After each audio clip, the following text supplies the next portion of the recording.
Your song, your memories.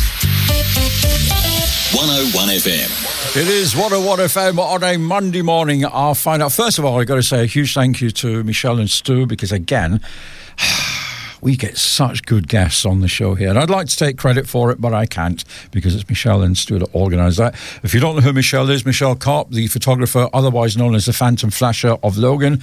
And honestly, that's her name now. That's going to stick forever. And Stu Robertson, of course. Jose, welcome to 101 FM. Just a joy to see you. And you walk, and you still look like a rock star, I got to say. Thanks, Mike. Lovely to be here, and nice to see you too. And what was amazing, because when Michelle said she would get you in for a chat, she says, "Do you remember Gerry and the Pacemakers?" Yeah. Actually, I'm older than I look, and I do. And you kind of joined the band. Was it the kind of second incarnation? Was it in the 70s that you joined up? Gerry kind of disbanded the original group in the late 60s, and then I joined him as his piano player. Okay. And we were basically spent the next few years going around the world, touring, and we were picking up rhythm sections, to kind of make up the band. And sometimes they weren't that flash. So one day I just said to Gerry, I said, why don't we just reform the Pacemakers and be done with it, and we've got a regular rehearsed band again. Yeah. And he said, all right, Joe. He said, all right. He said, you handle it then, you do it. Oh, great. So it's a chuck all the responsibility onto you then. To me, yeah. So I got the other guys. I got some of the top Liverpool players at the time. And we reformed the band, and that became the second version of Gerry and the Pacemakers. Because, thinking back to those days, and I was a young lad growing up in Glasgow, and my first experience of Liverpool was probably in the mid-70s. I was DJing, and I went to some posh, I can't remember, there was one posh hotel in Liverpool. The Adelphi. That's the one? Yeah, that was the one, big posh hotel. The only one, at the time. I was going to say, probably changed a little bit now. Yeah. But I just remember how different it was to Glasgow, and, because Glasgow growing up in the 60s and 70s, not perhaps the best of places. But the music... Neither was Liverpool, but there was the buzz of the music. The music made the difference. The music made the difference, yeah. And there was obviously the Beatles. You're wearing your Beatles shirt right now. So you had them, you had yourselves. What about Scylla? Did you have much to do with her? Because she was obviously a big name from Liverpool as well. Oh, yeah. I mean, I came across Scylla now and again. I wouldn't say we were busy mates or anything like that. But, certainly, was there. But it's such an amazing era for music. Did you appreciate, because you're only a young fellow, what were you, in late teens or something when you joined the band? 19. Yeah. So first of all, it's a dream. You wake up one morning and you think, I'm going to do something I love doing, and I'm going to get paid for this. Yeah. Did you realise how big it was going to be at the time? For me, or the whole Just Liverpool thing? The whole Liverpool thing. Well, I first started playing in bands when I was 13. Which would have been back in 1961. Okay. And one of the main instigators of that was I snuck into a place called the Aintree Institute and saw this young group called the Beatles. I wonder how they did. And I thought, I want to do that. Yeah. So me and my mates formed a band we were all about 13, 14. And basically what I did was I made my way up through the ranks in Liverpool, in Merseybeat, going from small to eventually working with the top guys in Liverpool, and that eventually led to Gerry, So being on that journey, I was able to kind of see the excitement, but also the changes that were going on, But what was amazing, because here you are, and you're still working, and I know you're teaching as well. Yeah. And you think that musicians from back, so you serve your apprenticeship. Nowadays, kids will go on to a reality TV show. They get a contract, they're earning bucket loads of money, and then a year later, all they need to know is, would you like fries with that? Because they end up working at McDonald's. That's so true. I always say that my time in Liverpool in those days was my training to be a professional musician for the rest of my life. And just the respect that people have of anybody who was involved in the industry of that era. And do you ever, for those that are remaining, do you ever keep in touch with any of the old Pacemakers guys?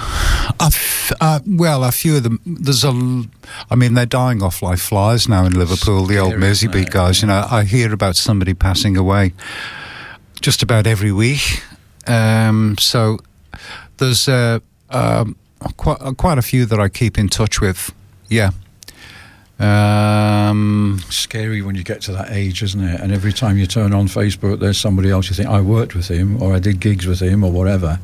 What I'm going to do, I'm going to play one of the classic Gerry and the Pacemakers tunes, and we'll come back and chat some more, because I want to talk about your houseboat. I think it's just it's my dream. Mrs. B is here with Mr. Fletch, the Wonder Dog, today, and I've said to her a lot, do you know, our house is too big, we should live on a houseboat. Maybe you can persuade her to do that. I don't know, we shall see.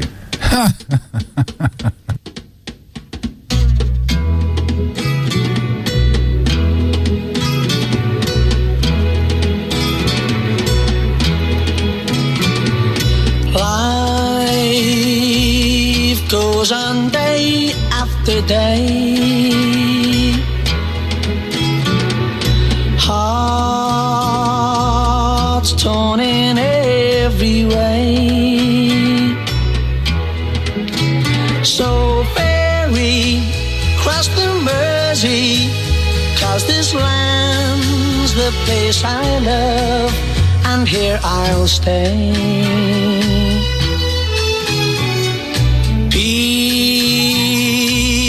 People, they rush everywhere, each with their own secret care. So ferry, cross the Mersey, and always take me there, the place I love. People around every corner, they seem to smile and say, we don't care what your name is, boy, we'll never turn you away. So I'll continue to say,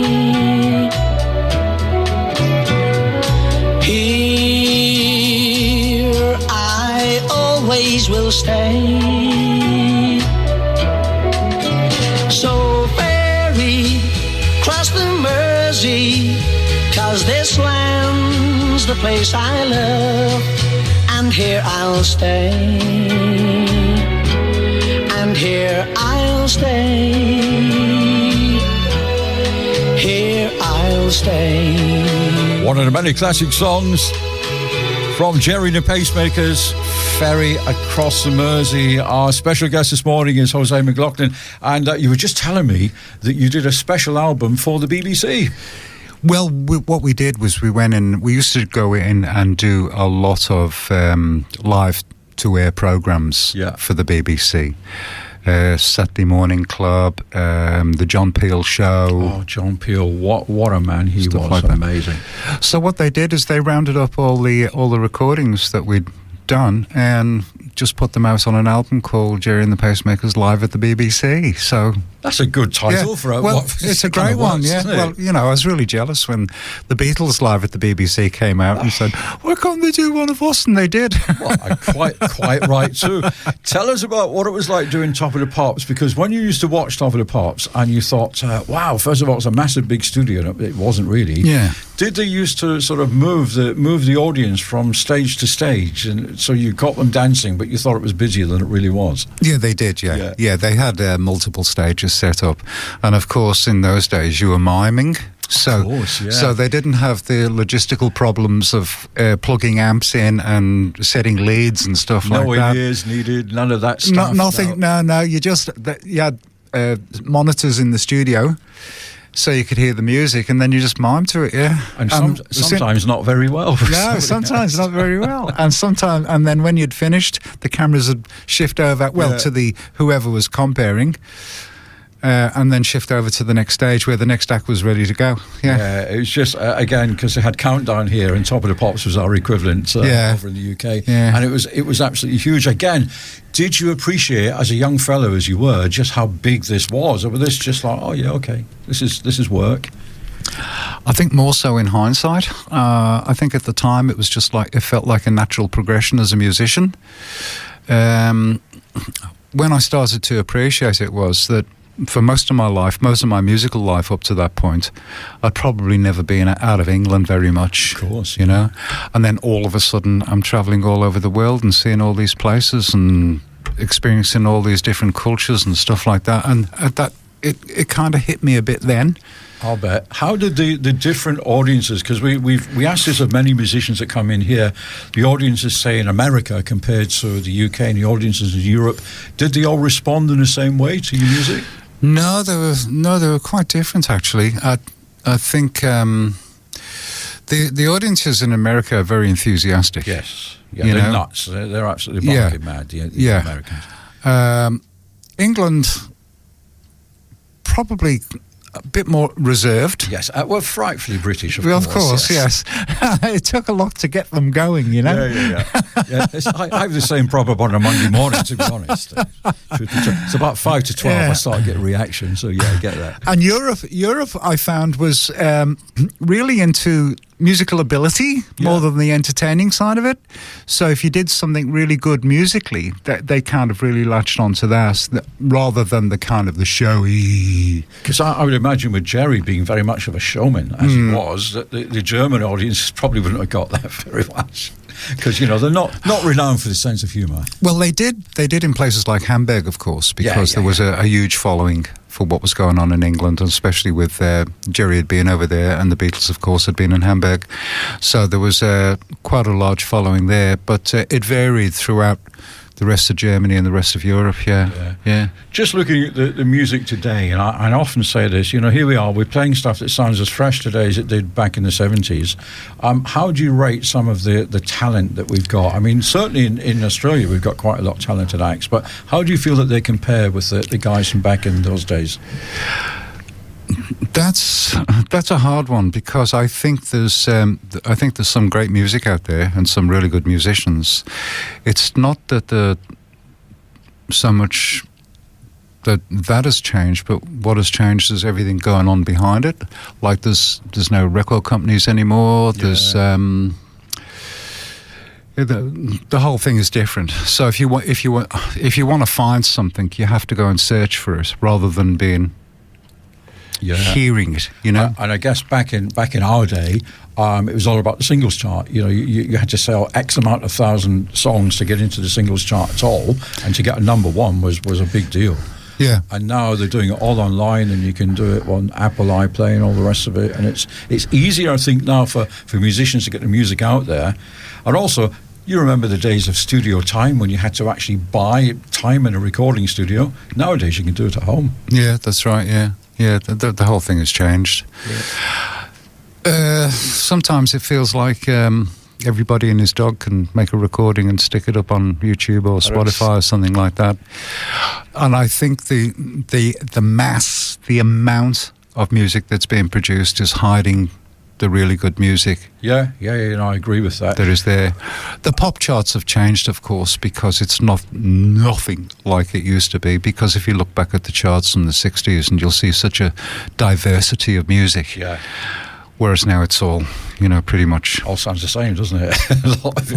We went to see... Can I say that? Listen, we just said it. We went to see Barry Manilow in Vegas. I'm just name dropping a few years ago. And he comes out and he says, the one thing you're going to find about this show, he says, every song I've got has got a melody to it, not like the music that you're here today. And he's right. It's you go back. And like I say, the fact that we can still play Gerry and the Pacemakers now, and it still sounds fresh and relevant. So trust me, a lot of the guys that are about that are not going to be played on radio in 40 years' time, that's for sure. I think the main thing that sticks out for me is the fact that back then we were all innovators. We were doing it for the first time. Yeah. And it kind of opened a lot of doors and led the way to developments in music and technology throughout down the line. But I still think that the innovation that went on back then has never really been improved on. No, I don't think so. And I remember seeing somewhere in the documentary, it might even have been the Beatles, that they did so many overlays on the tape that the tape nearly wore out. They had like one more take and this tape's going to be finished. We don't have that concern anymore, right? No, well, the BBC used to do that. That's why we were so fortunate in getting those tracks on the album, because they used to reuse tapes and stuff like that. It was only every now and again they go, that sounds good. What we might do is we might save that to an acetate. Yes. So they saved it to acetate, but reuse the tapes, and there's so much stuff being lost. And if you don't know what acetate is, ask your dad. Jose, it's an absolute joy. We've got to have you back. There's so many more things that we can talk about, but it was an absolute pleasure having you in the studio this morning. And please keep coming back to 101, because we got so much more we can chat about. I'll come back whenever you want me, Mike. Done. Might get you a regular Monday morning shift. We're going to play you out with another one of the classic Gerry and the Pacemaker songs. And if people want to find out a little bit more about what you do, are you online? Have you got a social media presence? Oh yeah, I've got a big social media presence, especially Facebook, and I've got a page. And if you just type in my name on Google and it'll come up. Everything will come up, yeah. I always worry if anybody types my name in Google exactly what will come up, but I think we'll be okay. Yeah, well, that's always a worry. I am from Glasgow after all. Jose McLaughlin on the show this morning, and again, a huge thank you to Michelle, the Phantom Flasher of Logan, for organising that for us.